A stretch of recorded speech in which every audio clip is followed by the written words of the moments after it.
CCD अनुष्ठान तरफरु तरल सिंह ग्राम में मागणा स्वास्थ्य शिविर अनुष्ठित।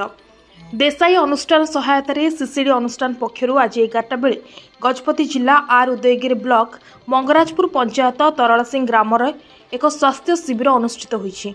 स्थानीय सरपंच प्रदीप प्रज्वलन करी उक्त स्वास्थ्य शिविर शुभारंभ करथिबा बेले बहु लोक मागणारे निजर स्वास्थ्य परीक्षा करबा सह मागणारे औषध पाइथिले। श्रीकाकुलम जिल्लार जेम्स हस्पिटाल एक डाक्तर दल लोकंकु रोगगुड़िक किपरि शीघ्र चिन्हट करबा और निकटस्थ स्वास्थ्य केन्द्र में परीक्षा कराइबा और सरकार मागणा औषध व्यवहार करबा, डाक्तर बिना परामर्श रे कौनसी औषध व्यवहार न करबा एवं अंधविश्वास ठारू दूरे रहिबा इत्यादि विषय रे बुझाइथिले।